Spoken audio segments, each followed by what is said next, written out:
Hi, welcome back to my kitchen. Today I'm going to show you how to make pumpernickel rye bread. Traditionally, it takes a long time to bake a traditional pumpernickel bread.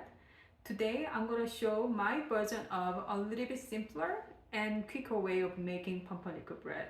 We're going to get it started with the making wet ingredient. This is 1.75 cups of water that is pre-warmed, and in here I'm going to put 1 teaspoon of espresso powder. Mix it well to melt it all. And the next thing is 2 tablespoons of cocoa powder, unsweetened. Mix it well again.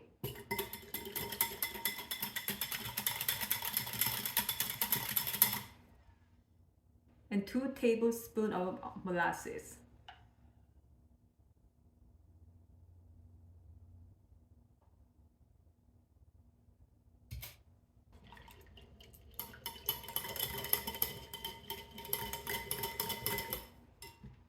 Pour the rest of water, set it aside, let it cool down.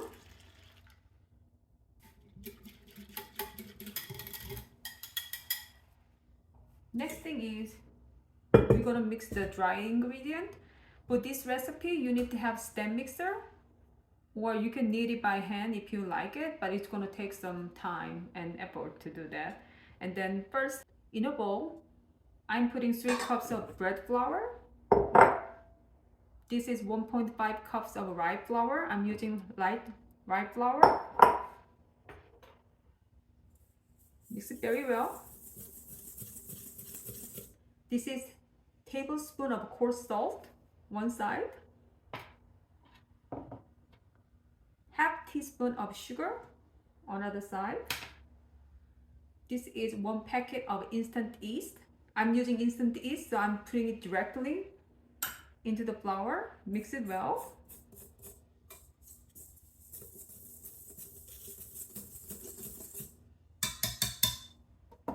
The last ingredient is 2 tablespoons of caraway seed.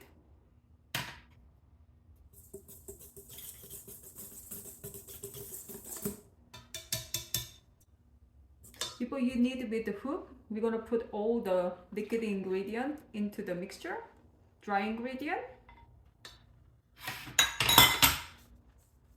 Mix it very well.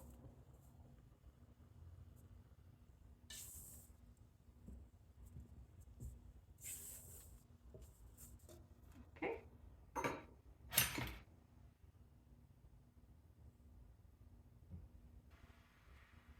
Next thing is we're gonna attach the dough hook.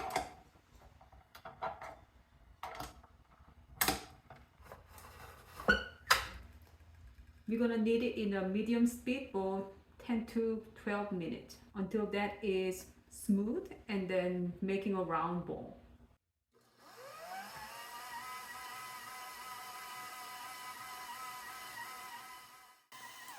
Okay, it's been mixing for 10 minutes and it's forming the bowl.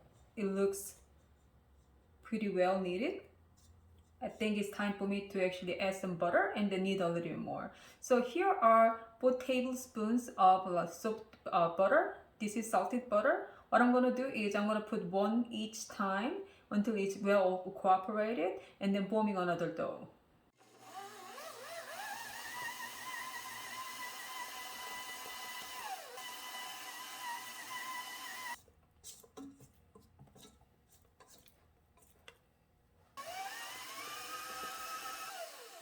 Okay, it has been 4 minutes. All the butter has been incorporated pretty well. So what I'm going to do is I'm going to take it out and then knead lightly in the flour surface and then put it in a bowl.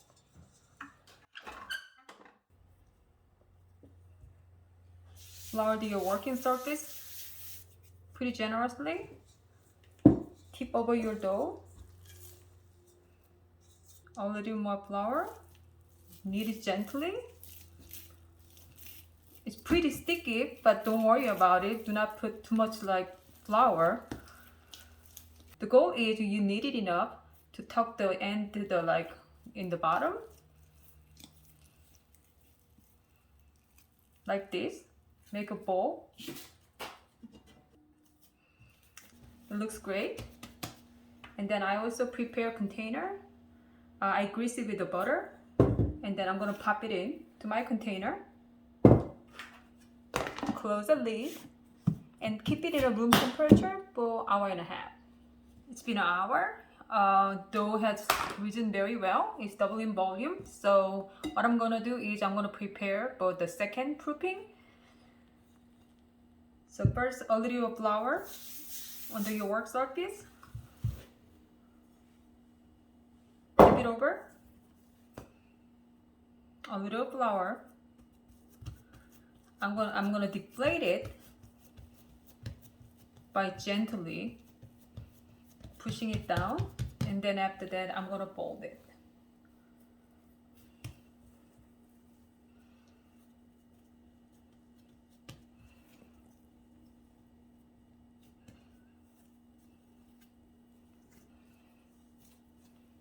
I'm gonna flip it over, tuck it to make it another smooth ball.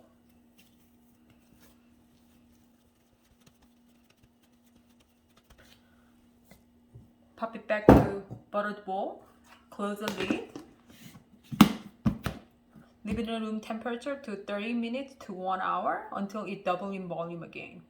It has been 30 minutes. It seems that the second previewing is completed. As you can see, it's doubling volume again. So I'm gonna shape the dough. So flour surface. I just dumped the dough. A little flour. Now this time, I'm not gonna fold it, but I'm gonna actually tuck it to make a round ball.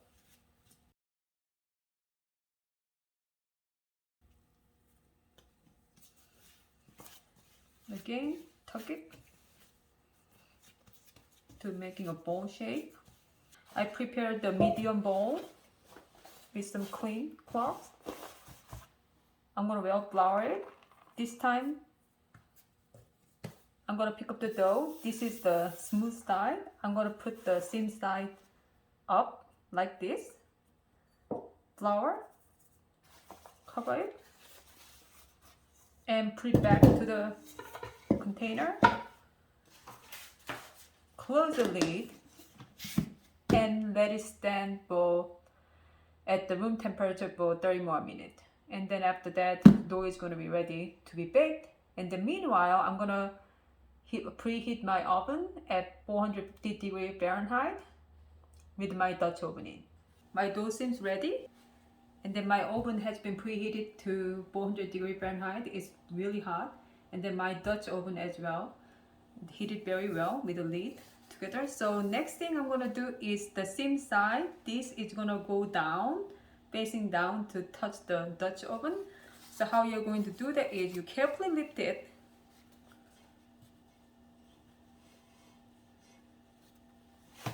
Drop it in this way.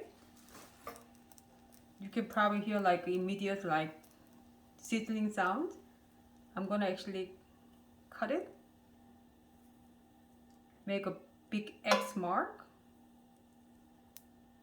Put the lid back on. Put it back to the oven and then bake it with the lid on for 20 minutes. After that, I'm gonna take it out. I'm gonna take it out the lid and then lid off for 20 minutes. My pumpernickel bread baked really well. It took a total of 40 minutes for me to completely bake this bread. And it was on the wire rack or cooling rack for at least 1 hour to completely cool down. It's time for me to taste it. And I also want to show you how it looks. So that has very good crust. When you tap it, it's hollow, so it's well baked. And then it smells amazing. And let me taste it.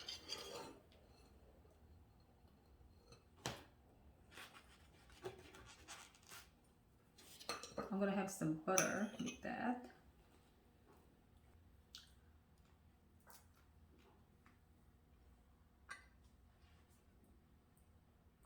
It's really nice. It has nice crust, very good crumb texture, lighter texture of the bread. It's not too stodgy because I used the two different type of flour.